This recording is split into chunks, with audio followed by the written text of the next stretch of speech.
Are there things that we can do in creating a culture in our small or medium-sized businesses? Are there things we can do in our startups to attract the people that want to be committed and engaged? Sure. But ultimately, it's not something we do to people. It's something we help them choose to do. Welcome to the My Future Business Show, where we get you in front of your best audience and keep you there. Not only are we interviewing the biggest names in business to help you become even more successful, we're inviting you to book your spot on the show to help you grow your business. So at the end of the call, make sure you fill in the interview application form at myfuturebusiness.com/interviews.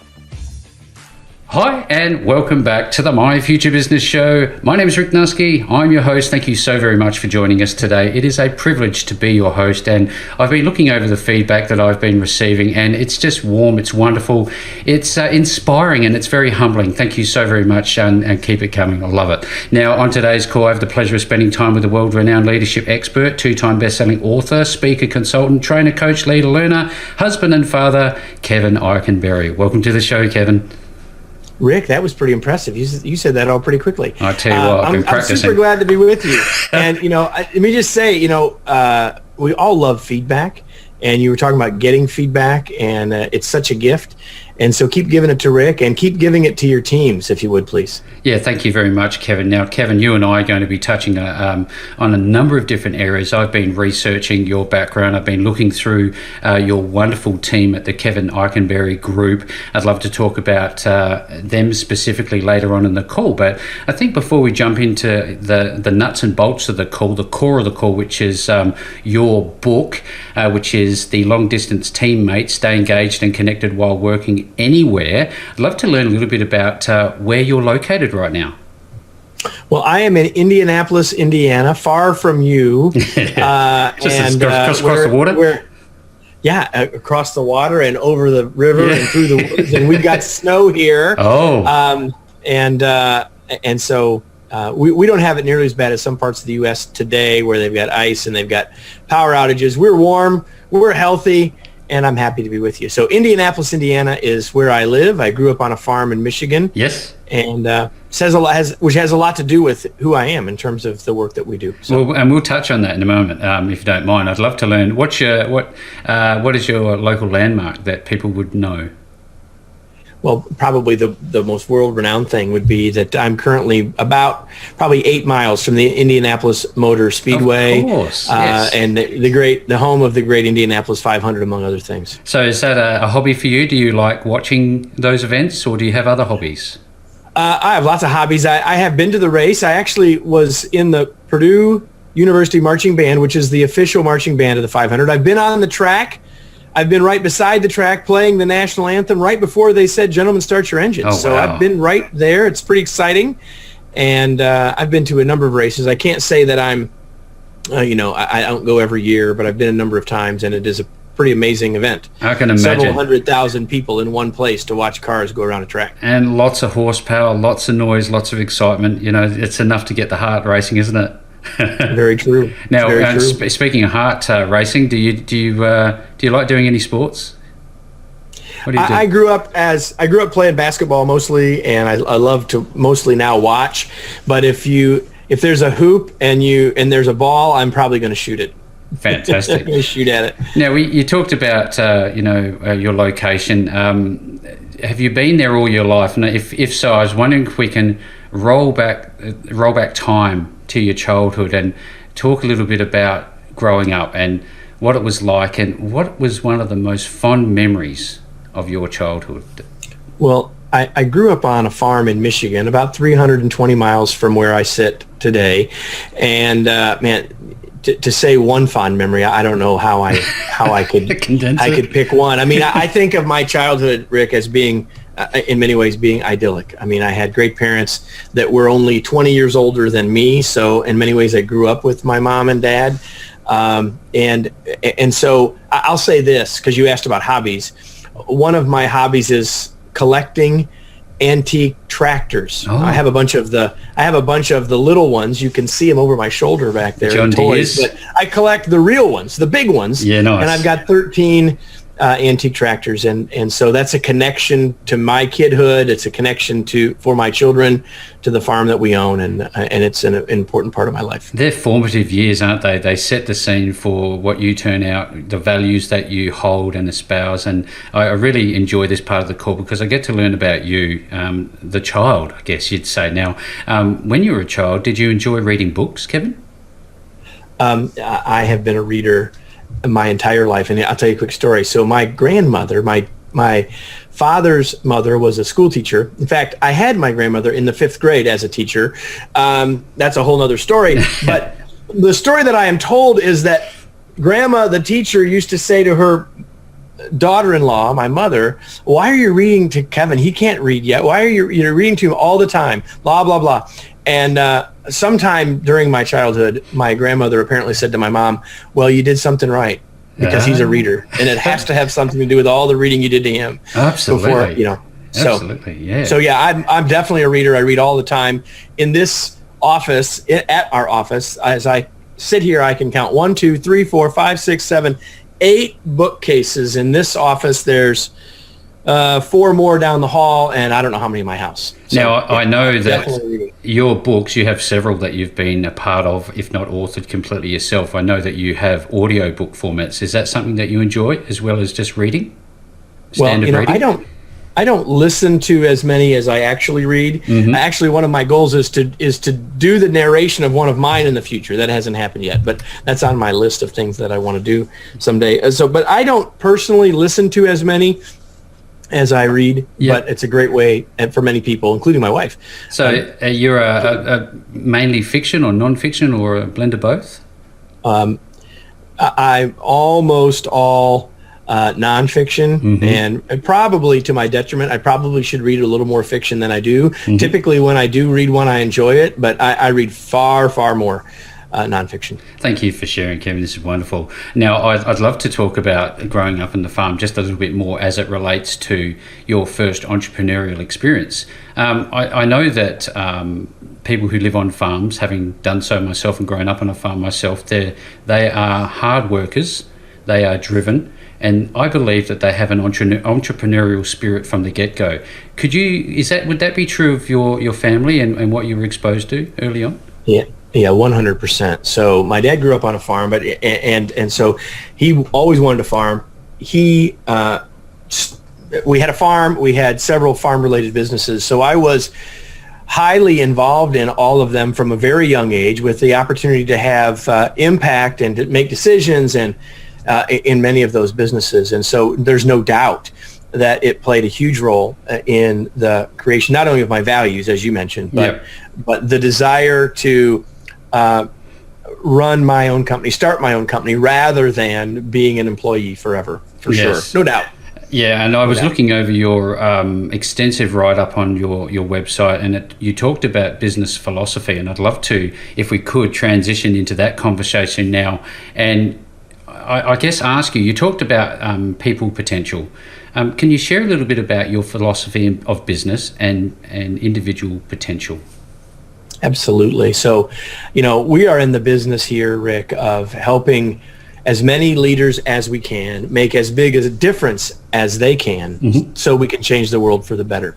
And so we work with leaders, we work with organizations, we work with their teams to help them get better results. But the good news is that we help people get better results, then we make a bigger difference in the world, and we're helping people reach their potential. So our business philosophy, my belief is that if people are willing to do the work, they have tremendous potential. And so we want to come alongside as many people in as many ways as we can, whether it's being on this podcast with you, whether it's writing a book, whether it's writing newsletters, whether it's delivering training around the world, whatever it is, to do everything that we can to help people move closer and closer to their potential. Because I believe that's what I was put on this planet to do, is to help people do that. And so it's a blessing every day to have the chance to do it. Fantastic. And to figure out how to make money doing it too. Just as a byproduct of delivering amazing service, no doubt. Now, Kevin, just so everybody has some context, allow me a moment to share with the audience some of the organizations that you have been exclusively listed on, including Inc.com, top 100 leadership and management experts in the world, 100 great leadership speakers for your next conference, America's Management Association leaders to watch, top sales world, top sales and marketing influencers. The list goes on and on and on. How is it that you become so prolific across these incredibly important top tier channels? How does that all come about? Well, I think well, first of all, I've got gray hair, so I've been at it a while. So that's part of it. But I think, you mentioned hard work, and I think that I've had people say, Kevin, there's no one in your industry that works harder than you do. And maybe that's true. I don't know. But I'll say this, that when you're clear on your mission, when you're clear on what you're here for, and I've already shared that with you all, that when that's true, then it makes the rest of it come easier. And from a tactical perspective, I would say that one of the things I'm proudest of about what we do is that once we decide to do something, we stay at it. So we've done a weekly email newsletter every week without fail since 2004. Wow. I've done over 365 weekly videos on our YouTube channel, we call Remarkable TV, without missing a week. I've done 670 daily emails in a row without missing, Monday through Friday. So I had a blog since I don't know when, forever. So the point is that once you make a decision, and at least for us, to do something that moves you toward your mission, then you got to stay with it. During the pandemic, Rick, you have a podcast. That's obviously what we're on right now. I have a podcast, and we've had it for nearly 5 years. And the story is lots of people started podcasts last year. And most of them didn't keep doing it. Yep. Now, there's such a thing as having a podcast for a purpose for a short period of time, and I'm not really talking about that, but I'm talking about people that start something and don't stay with it. And so part of what has allowed me to accomplish some of the things that you describe is staying at it and keeping with it and learning as you go. So hopefully you get better at it as time goes on. Yeah, there's some gold nuggets there. You talked about tenacity, persistence, and consistency is obviously another one in the mix there. Thank you so very much for sharing. I know that the My Future Business audience, made up of startups and existing small to medium-sized business owners, will be taking a lot of value away from the call thus far. Now, you got to stick with it, right? Yeah. You decided to start, and it may get hard, and you may have to pivot. That's okay, but that consistency part to me is a huge piece of it. It really is. You have so much to offer, and I've looked at, I've spent a solid hour just going through all the different topics that I'd love to touch on. And the one that really sticks out for me is employee engagement. I'm wondering, who is responsible for employee engagement? Is it the employee or the employer, or is it a mix of both, do you think? Well, Rick, at least in the U.S. and really I think everywhere, there's been a whole lot of folks for the last 15 or 20 years, folks like me, I suppose, consultants, speakers, authors, that have said to leaders like all of you, hey, this is your job. You need. What are you going to do to gain employee engagement? And while we can play a role, ultimately, here's what engagement is: a person choosing to care, a person choosing to give their discretionary energy and effort and time and thought to their work.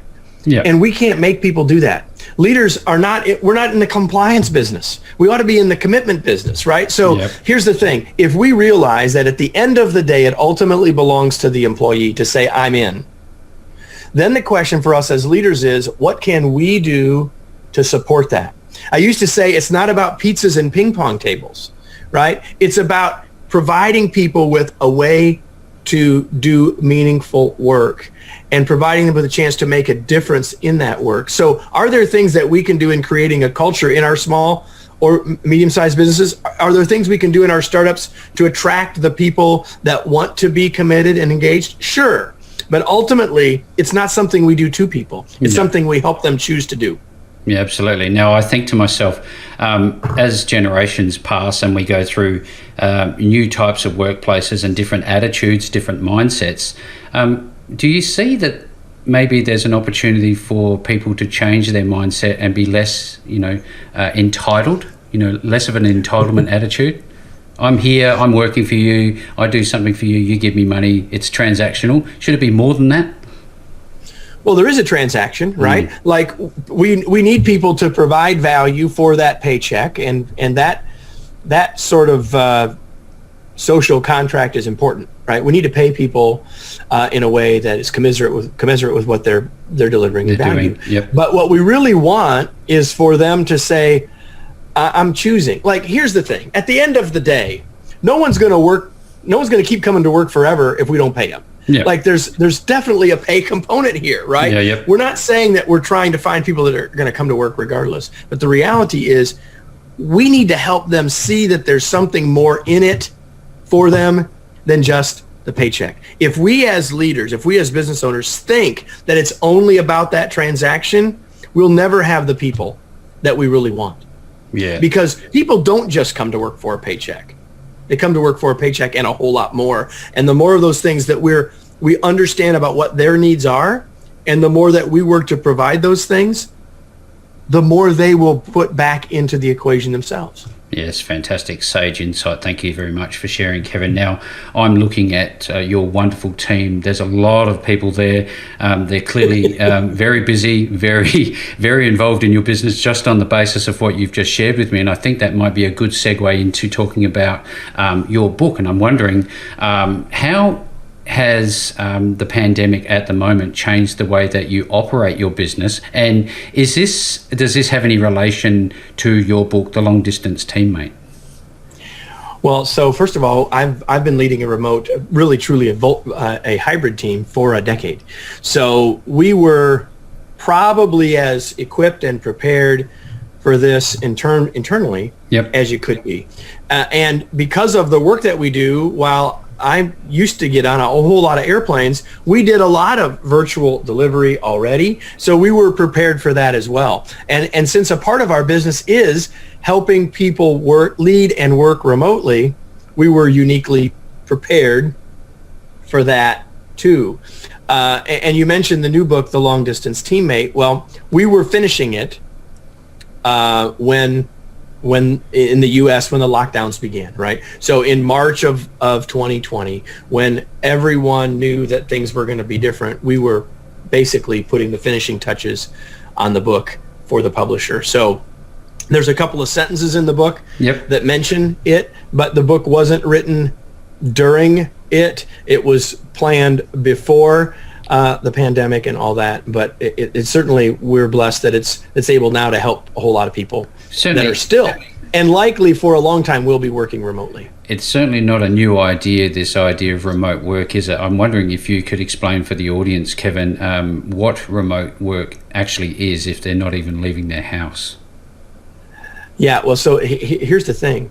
You ask a lot of people today, what do they do? And they'll say, well, I work from home. Yeah. Well, there's a big difference between working from home and being a remote teammate.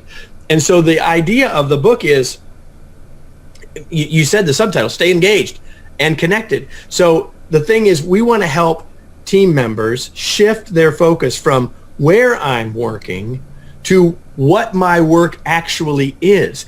And too often, the longer, Rick, that people are working from home in their house, maybe at the north end of their dining room table, the harder it is for them to see past the end of their laptop, right? So their work becomes more insular, and they become more focused on their task list and not realizing that their job is really about more than just their work, but their work plus the team's work. And so the mindset shift is, what are you really doing here? And it's more than just where you're working. It's what you're working on and why you're doing it. See, you talked about insular, and I keep thinking to myself, I've seen and experienced remote work myself way back when, and I lost focus of the bigger picture. I lost focus of how what I was doing was impacting those around me.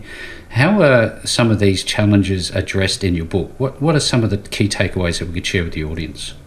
Well, let me just say something in front of that, and that is, as a leader, which I know that most people who are listening and watching are, we have a role in that. Like, once we realize that that's where what will happen to people almost naturally, we have to intentionally help them see the bigger picture, stay connected, and all those sorts of things. But in this book, which is really about the teammate, right, or the individuals on the team, I think we want to help them shift that mindset. So first thing is, realize what your job really is, and it's not just working at home on the laptop or whatever, right? So that's the first part, is the mindset shift. And then we spend the rest of the book really talking about what are the skills that can help you engage, what are the ways that you can communicate better with your colleagues, build trust with your teammates. And we even have a chapter talking about feedback, where you started this whole conversation. So the book is really about how to help you as a teammate be more productive, be more engaged, stay better connected, get more of the right things done, and build your career too. So there's a section in this book about how do I make sure that I'm still growing and building my career while I'm serving the team that I'm a part of. Nick, given that we're in the 21st century, I always think to myself, I remember when the infrastructure was rolling out globally, optic cables and internet and all the rest of it, and going from back in the dial-up days, God forbid we remember those days. And are you still hearing about challenges, or are there any challenges with people working remotely not actually still having access to the important infrastructure required to work from home? Yeah, I think we're closer and closer to people having the internet, right? But there's still, and I was leading a session this morning with folks from the U.S. and India, and we were talking about, even now there are technology glitches, right? Yep. We've got a lot more bandwidth than we ever could have imagined back in the 2400 baud days. But do you remember that? I do. I was wishing that I could actually make that noise. Yeah. Right, whatever. But anyway. We still have challenges, right? So while people generally speaking, have access, there are lots of times when bandwidth is slow, when things glitch, and that causes frustration at a minimum. It sometimes causes real problems, right? Yeah. And so I think as leaders, as leaders of teams, we need to know if our folks are having those challenges, because if they're not sharing them, and we don't know, then we can't do anything to possibly help. Yeah. I'll give you an example that if you have team members at their office, if they had 2 monitors and now they're working from home just on a laptop, I am a second monitor. Yep. Right? Like, do you have 2 monitors? If not, man, $100, right? You can have another monitor. And what will that do not only to their productivity, but also to how they feel about how they realize that you're there to help them? Yep. Right? Yep, this is about adaptability. It's about innovation. Yeah. It's about positioning yourself as that leader who does care. These are great takeaways for those who are wondering. And, I sit here thinking to myself, I've got a number of screens, and it's very difficult once you've learnt this to ever go back to a single screen. When I go to my farm, I'll go there sometimes and spend a week, and I'll work, for the time. And I finally said, okay, I gotta have a monitor up here. If it's 4 days a year or whatever, or 2 weeks a year, I just took a monitor up there, and it stays there because it makes a difference. So if that's true for you, chances are for your team, it's absolutely just as true. And if they've got a space for it, they ought to have one, and they probably haven't asked. Now, it seems to me it's an obvious go-to to get their hands on this book, and we'll share a little bit about how you can get your hands on it. Obviously, it's listed on Amazon. I already know that. But I'd love to talk about your experience as a writer. You've had multiple bestsellers. You've been at this for some time. I know a lot of people want to write books, but they get stuck at the gate. What are some of the key things that you had to do to get better at writing and producing books? Well, I'll start with this, and that is that you have to Well, the simplest thing is, how do you write a book? You start writing. To start right? writing. You got to start writing. But before I wrote a book, I'd been writing a blog for a long time. And so I think what a blog does is it helps you find your voice, right? And even if no one reads it except your grandmother, right? It helps you build a skill. It helps you build the muscle. And if you're writing on a blog, back to consistency, it gets you in a rhythm of writing. And so I think that's important. But in terms of the book thing itself, have a crystal clear picture of your audience, have a crystal clear picture of your purpose, and then start writing. I mean, I know that sounds simple, but it's really it. The reality is that most people that say, I really ought to, and listen, many of you as business owners, one of the very best things you could do is write a book in your field. Use it as I don't care if you sell 0 books on Amazon, use it as your calling card for your business. It's instant credibility. People assume you know something if you wrote a book. Yes, absolutely. It might not even be true, Rick, but it is the best. From a business building perspective, it's the best credibility piece you could ever have. It doesn't have to be 500 pages. In fact, better if it's not. Yep. You got to start, Yep. and you got to decide you're going to write, and you got to figure out when you're at your best and write then, right at that time of the day. For me, that's early in the morning. Yep. You just gotta do it. You got to flick the switch and go. Put the pen to paper and start writing. That's some great advice. Thank you so much for sharing. Now, you've done a number of books. You've just released this wonderful book. Yep. Are you putting pen to paper again, do you think? Yeah, there's 2 projects that I'm starting on. In fact, my publisher is waiting for me to give them the proposal for the next one. I wrote a book several years ago co-wrote a book called From Bud to Boss, about the transition from being an individual contributor to being a supervisor, being a leader. And it's done really well. And in fact, we're celebrating 10 years this month since that book came out. Yep. And we built a whole part of our business around that, training and all that stuff. And so the next project is about the step before that. The project is about, so you think you want to be a leader? What should you be doing? Do you really know what that is? And are you sure you want to do that? And if so, right? Yep. Eyes wide open. Yep. And if so, what should you be doing now before you get promoted? What should you be doing now and studying and learning and practicing so that when that transition comes, not only will you be selected, but you'll be more ready for that, what I think is the toughest transition of your career, from being an individual contributor, being a part of the team, to being the leader of the team. And so we're going to try to help people get ready for that transition. There's nothing worse than leaving all of that knowledge, that abundance of information that you have trapped up inside your cranium, and never putting it into a book. So congratulations on all the work that you're doing there. I'm sure it's going to be wonderful. Thank you, Rick. I'd like to, if we could, Kevin, is to shift focus momentarily at least to your system called the Remarkable Leadership Learning System. What's that about?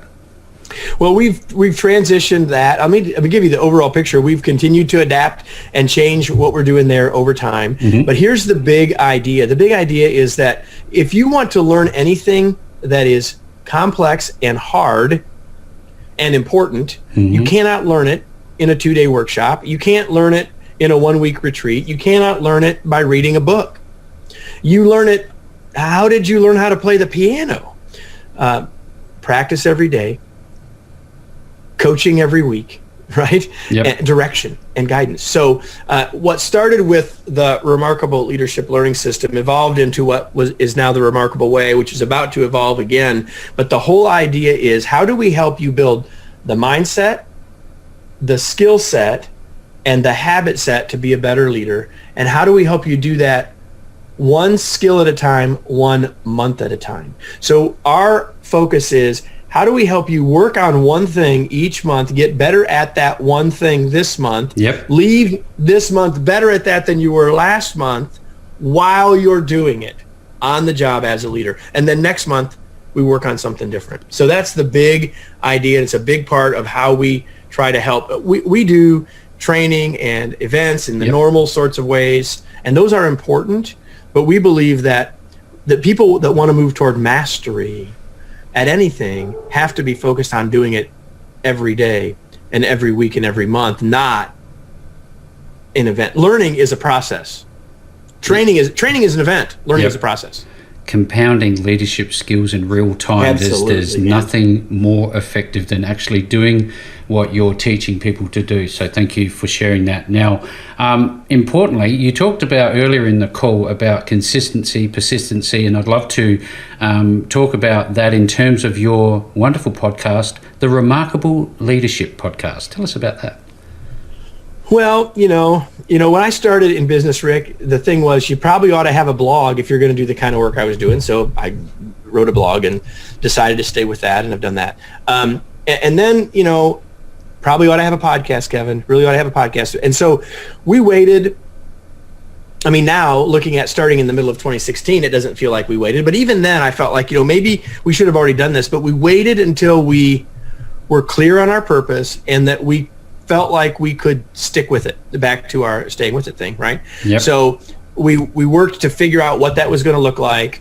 And of course we've adapted and we've changed, and we now release it both as audio and video, and there's a bunch, and some of them are done live and all of these things. Good stuff. But the crux is decide how it's going to serve your audience or your customer or your prospect, and figure out how you can do it in a way that you can keep doing it. Because what happens for a lot of people with a blog or anything else is, they do it, or a podcast, they do it for 3 or 4 episodes and I can't keep up with this.